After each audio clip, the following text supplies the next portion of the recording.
And so, okay, I need you to, we collect bread from the bakery, and you need to just quickly sell, because if we don't meet our quota, then everybody goes hungry. So you have to meet your quota, I have to meet mine, because a lot of times the mother too is doing the hawking, okay, so that we can spread out. You go and cover in this direction, I go in this direction, daddy has gone hustling too, you know, and so at the end of the day, the child doesn't get to be in class.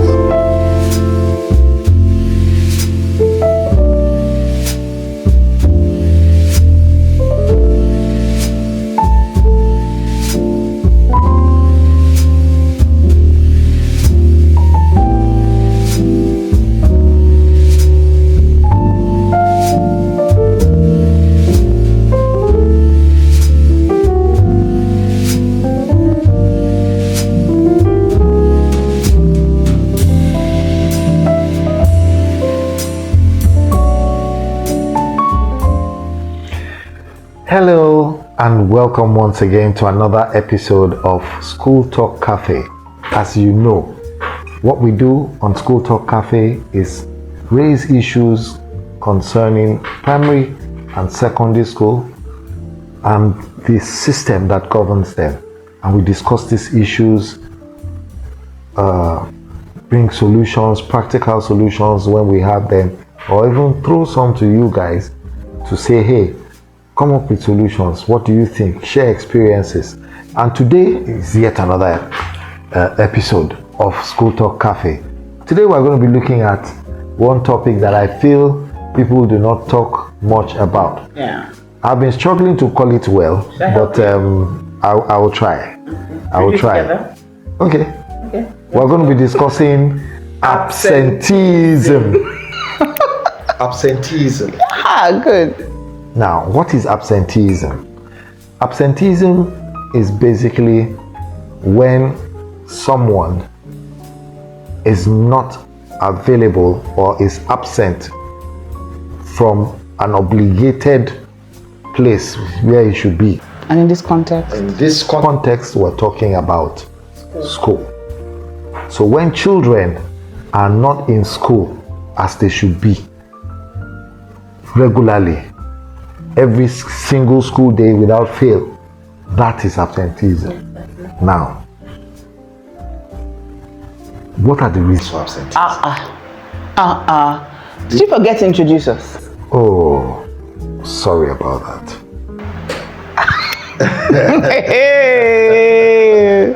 Anyway, it seems like he doesn't want to introduce us. My name is Adiayo. Welcome to School Talk Cafe. And he is... Should I do introduction? So just introduce me, Jeje.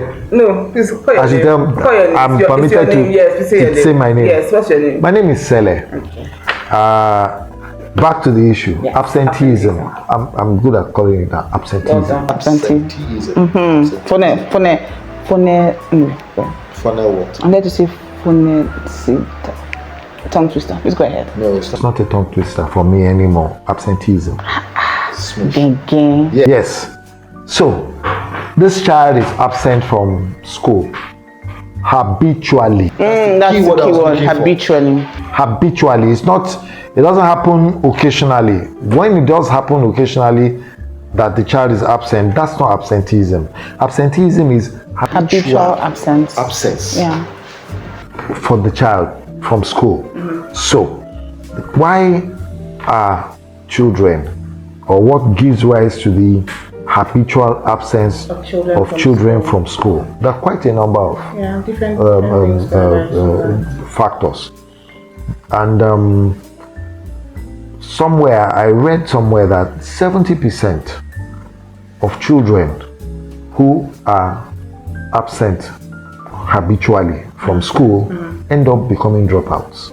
Yeah. 70%. I mean, that's a huge percentage, really. A huge percentage and a very high propensity for dropout.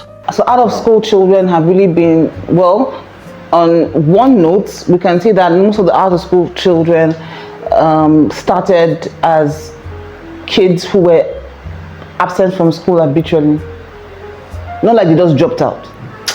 most times they don't just drop out out of the blues like that. The ones who just drop out, maybe due to one or two drastic occurrences or incidences, you know, in their personal lives.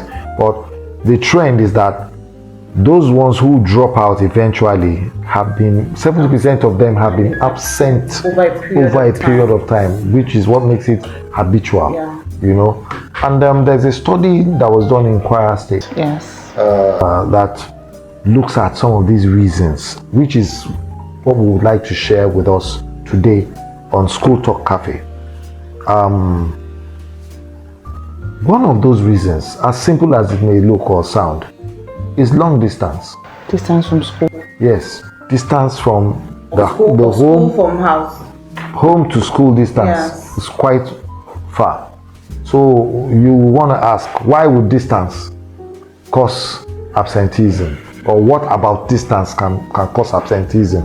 And easily I will tell you, especially in this our present day economy, a child is living quite far from school and has to transport himself or herself to school, or the parent has to take that child to school.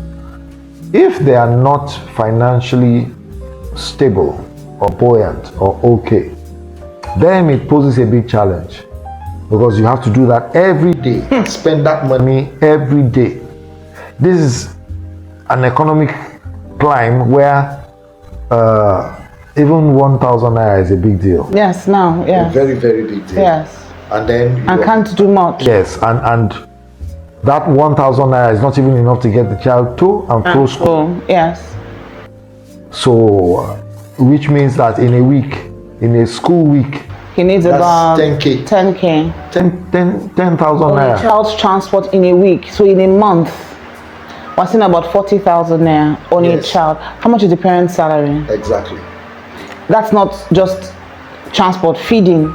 No. Transport alone. I know. Is 40K. Then we add feeding. And that's money going to the transporters. But they will eat at home. Breakfast. And then other lunch money or cook food and give the child. Whatever you choose, you will still spend money. Whether you're cooking food at home to give to the child, or you're giving the child some token to say, oh yeah, buy lunch, which is what happens in most public schools. Except in schools, maybe private schools, where there's already an arrangement for lunch. You just pay with the fees and that's sorted out. Now, from even this, you will notice that it's the public school children that are affected the most, and they're the larger number among the student populace. They're the larger number. So that's one factor. We'll look at the factors and then we'll look at solutions after. Now, another one is difficult teachers. Difficult teacher. Yeah, the student, I'm sure in that case, the student looks at the teacher in school and is like, nah, I'm not going to deal with this teacher. Instead of going to that school, I would ask her, Mommy, I don't want to go to school. I was just going to say, let me throw this question to our viewers. How many times have your children come, even in the private schools, how many times have your children said, Mommy, I don't want to go to school today? And they're not just saying it casually.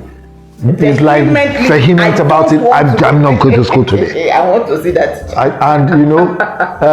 You don't immediately pin it on a teacher or link it to a teacher.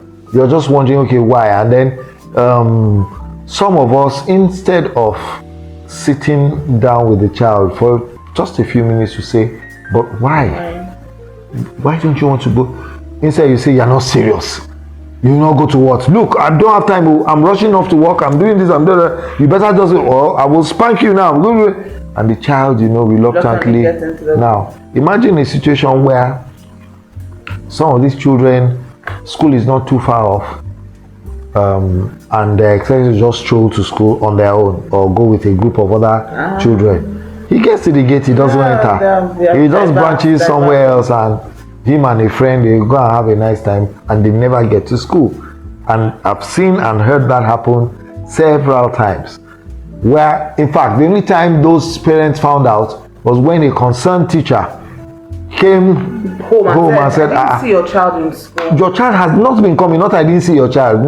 I didn't see your child is one day. Your child has not been coming.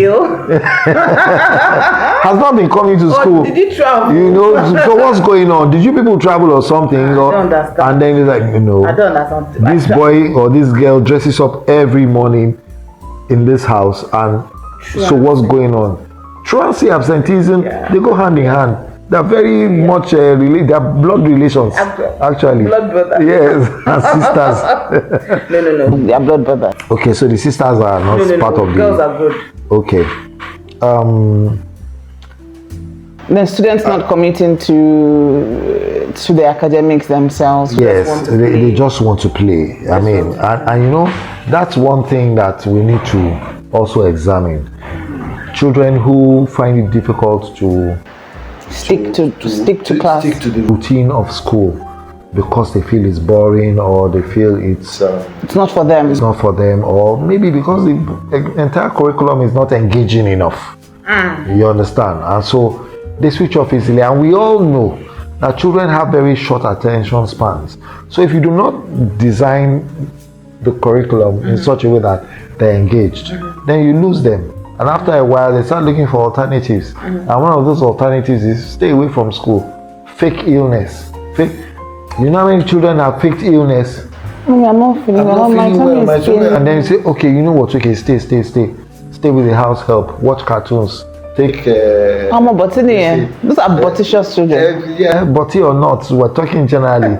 It's only for the distance thingy that I said, okay. Cash might be a challenge and all of that, but every other thing applies to every other child, you know. And so that brings me to solution. When you have this kind of thing, you know, occurring, like we said, habitually, the child always is escaping school, whether feigning illness or always just you see drag every morning. You guys have to convince psych and all of that. For me, that's physical absenteeism, all of this. But you know that there's also emotional and mental absenteeism, which is the one that is. I'm there physically. Yeah. I'm there. Oh, yeah. Shebi, we should go. But I'm on that chair and I'm somewhere else. I have superpowers. And I'm just flying around the town and enjoying. Or I'm just rehearsing what I watched in the cartoon I watched last night or whatever, or my favorite cartoon series or something. Or I'm just and so that child is not even there really. Is mentally absent, is emotionally absent. How do we handle these things? What solutions, what practicable solutions should we be looking at? Because these are real life issues. Children are going through it. You just find out that the teacher is complaining. Some teachers don't even complain. If you see a teacher that is even complaining, thank God. Some of them are just angry that I've taught this boy this thing or this girl this thing 4 times, and he or she doesn't seem to just understand or grab. And when you say, what part don't you understand? He says everything. I think another challenge will also be the economic realities, where the mother or the father actually needs the child to help in hawking or something. Okay, that's another challenge. Yes. And so, okay, I need you to, we collect bread from the bakery. And you need to just quickly sell, because if we don't meet our quota, then everybody goes hungry. So you have to meet your quota, I have to meet mine, because a lot of times the mother too is doing the hawking, okay, so that we can spread out. You go and cover in this direction, I go in this direction, daddy has gone hustling too, you know. And so at the end of the day, the child doesn't get to be in class, or finishes that and they say, okay, when you finish, go to school, and the child is tired, exhausted already, even before the academic day starts. So yes, that's a good point. Thank you for mentioning that. Although those are also child labor issues. You understand? Which is illegal really, but who's looking? Who's looking in and who's enforcing? Nah. You understand? It's happening every day. We see it. You know. We buy from them. We see it, we buy from them. You know. So yes. So back to solutions now, and we say for the long distance whatever, we're looking at school accessibility. The solution for long distance really starts from when you want to put the child in a school.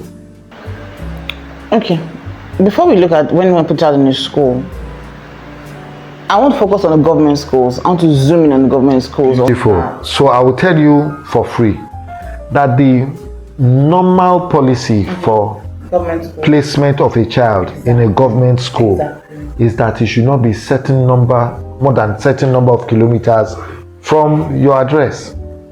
That is the government policy. I can fish it out and say it was maybe one of these episodes, but that's the policy. Really? Policy is there. You know, I keep saying it that government has beautiful policies. Really? It's the implementation. There are beautiful policies. As we go on this show, episode after episode, we'll be examining some of. Because I was about to just begin to rant up. I know you will come into that, and that's why I quickly checked you. I will give you an example.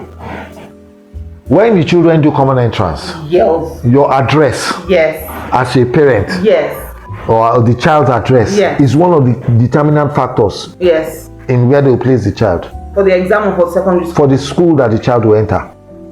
The school the child will be posted to say you have gotten. State, I agree. Okay, at least I know about Oyo State. Yes, I agree for Oyo State. Good. Now, you know what happens? I'm sure even in Lagos and all that, it's the same thing. Because it's just common sense. It makes sense that you should not, commute too far to get to school. Yes. You know. Now, this is what happens. Parents start lobbying. My child should go to XYZ school. Because of all the schools around, I hear of all the government schools, that's the really nice one. They still have better facilities and all of that there. So I want my child to go there. But you are staying kilometers far away from that school. And even when people are saying no, the official school official and all that are saying no, madam, we can't allow this because the policy says the child should live near, and that's why we posted your child to this place. See your street, see where the school is. It's not far. He said, look, am I complaining? But I want and then they fight it out and till she has her way. So parents really have because automatic thing for government really is to put the child nearby. Now those same parents now, when they now hit difficult times or for one reason or other, maybe the woman gets a job somewhere else, commuting between, taking the child to work, and it now becomes a difficult thing to do. You forget that you're the one who insisted on that. Yeah. And then you try and make one alternate arrangement that's not solid enough, and it just gives that child that window to escape at will. And children don't like anything that makes them, that regulates them or makes them regiment. They don't like that structure. You have to enforce structure a lot of times till it becomes habitual. Because I see kids even in Ibadan here, I see kids living here at my axis, but they are going as far as... Look at the school uniform, where that school is. Yes, and I'm wondering, what on earth are you doing going that far? Yes, that far. But, that's it. For those who send their children to private schools, that is a factor, but it's not a strong factor, because first thing is you look around what private school is near my neighborhood that I can send my child to, and they don't like any of the schools in your neighborhood. Yeah, they start shopping or hunting, and when you don't see any that you like, then you have to go, and you just widen your radius. Till you get what you're looking for. You are going 1 hour commute. So that can be an issue. But most times, people who want to send their children to private schools just look nearby, and it's about the pay, so they can afford it. But if you're sending your children to government school, most times it's because you can't afford the private. Yeah. So, and then at the end of the day, you still now want the child to go that far. And I see those kids in the morning. It's not even nice. You know why? Because at times the children, parent wakes up and says, look, there's no transport money like that. So so what will happen is, take this 200 naira, walk this distance, and transport yourself this distance, and that's the solution. Can we get government schools to provide buses? That's one solution. Or that's unrealistic? That's one solution now. Because you have accused me of ideal situation. Yes, that's the ideal thing. But in reality, how many of those buses of old are still functional? How many schools have replaced those buses when they broke down? Almost none. I don't think there are many public or government schools with school buses anymore. In our time, that was the long, luxurious buses that could take quite a number of students, with our school name branded all over and everything.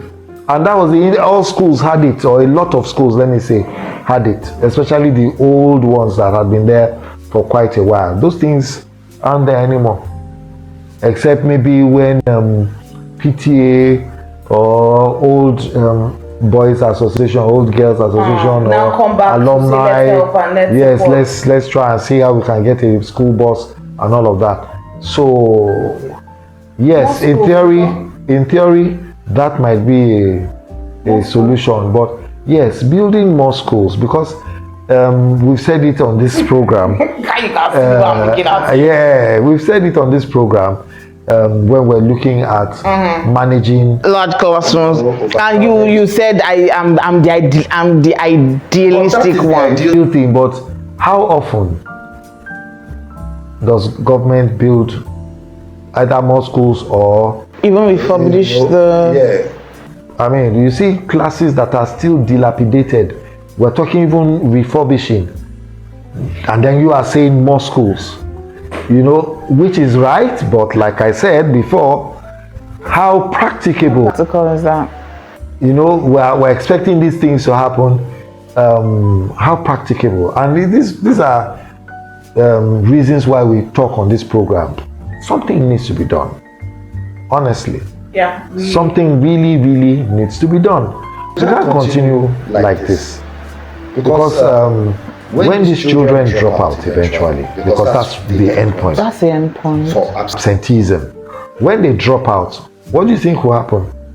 They say the idle mind, the idle hand is the devil's workshop.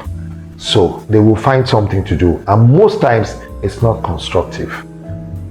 So why don't we go? And when it's not constructive, that's crime, really. You are pushing them into crime, or making crime an easy enterprise for them. So I think the government needs to begin to, and government, I'm here for you, really. I think one of the things, because we've talked about the solution of distance, I think we should look at the socio-economic factors. If the parents need the kids to support the house, then implementation of policies like bursary, meals in school for the kids. If the government, and we know you guys can't do everything, but we're saying, can you do the basic? If the kids can be guaranteed at least one meal in school, it's not rocket science, it's not difficult. If NGOs, no, it's not. If we're going to be honest, if we're going to have integrity, if we're going to be sincere with ourselves, if NGOs can do it, then governments can do it. They can provide at least one hot meal a day to every child in every government school. That would be a strong motivational factor for parents to send their kids to school. If school fees is an issue, or if clothing is an issue, solutions can be preferred. Let's what were we saying in the other episode about the budget for education? Can we please Up to budget. Up to our budget. Like it's not hard. Let's drop the cars and all the other sememe and everything we are doing. That's all our legislators are. You guys don't need as many cars and as many whatever you guys are doing, because you see those kids that you fail to take care of. They'll come for they are coming. It's not rocket science. They are coming, and they are coming to your door. So please, let's do the needful. Let's be guided. Oh, I like that statement right now. Let's be guided. Okay, but let me now point this out to you. A while back, not too long, I think it was in Buhari's government, there was the feeding program in schools. Government actually started feeding. Apart from the fact that they now turned it into an avenue to embezzle funds. I'm happy you're the one saying that. Or mismanage. You seem to think I'm happy you're the one saying that. I'm not. I'm just a practical person. And I keep saying it. When we are saying we are going to sit on government's neck to give us what we want, we know it will not happen overnight. So while we are waiting for them to respond to our demands, can we be doing something else to help these kids? Yeah. That's what I've been saying, and that's what I'm still saying. So you need to understand where I'm coming from on that. Now, saying still on this food matter, government says, okay, let's start feeding children, and then they start. And it couldn't be sustained for several reasons. Some of those reasons became even politically motivated reasons, where one party started, casting aspersions on the other party, and even went as far as saying, oh, they're trying to poison the children. Parents believe and that. Parents started panicking, and so at the end of the day, now we do ourselves. Because that was a good idea. Even now, the idea was mooted far. And they, some people try to implement, and then we, with our normal complexities, and everybody trying to come from their own selfish agenda point of view, and greed and all of that, we scattered it. So, parents, please join this matter. You need to say something about it too, because we're at the center of it, and we're at the receiving end at the end of the day. So it's an issue, a very serious issue, this meal of a thing, because it would be nice. Yes. Now, do you know that some of these children, that might be the only good meal they will have that day? So it's a laudable idea. But somehow we frustrate these things. Why? Really, why? What's the problem? So whatever solutions you think you can come up with, or you are even implementing, maybe with your little group, or you run an NGO, let's know, let's share, let's spread these ideas around, so that in our individual pockets and silos or whatever, we can start implementing this thing while we sit on government's neck. Yes, if you want to carry the placard, I will follow you. I'll be there. I'll be right in front of the mic. I'll be there, don't worry. Okay, but I'm for, while we are carrying the placard and saying government, let's be doing something also. Let's be doing something. And if we all have that mentality, then you'll see that things will get done faster, because at the end of the day, government is human beings. They don't live in the sky. They live among us. If we spread the bug, somehow they will catch the flu. And we will get what we want. Meanwhile, I want us to end this episode. Do you know why? If you see my table, you will know that nothing. So I am protesting for my own meal. I'm doing this. The table is empty today because we are supporting children who have not been able to eat. Again, see where they are taking it. This is our own way of saying, children, we see you, we hear you, we feel your pain. So no food for this episode, no munchy, just our drink, and at least there's drink now. There's coffee. So must you eat? African woman must you be? We can sip coffee and just do our program now. That song go anyway. Okay. So On this note, we'll be rounding up this episode on absenteeism on School Talk Cafe. Don't forget, like, share, comment, subscribe. We'd like to hear from you. Your feedback is our food. Feed us back, please. Yeah? Thank you very much. Right. Until we see you same time next week, it's bye from us. Bye.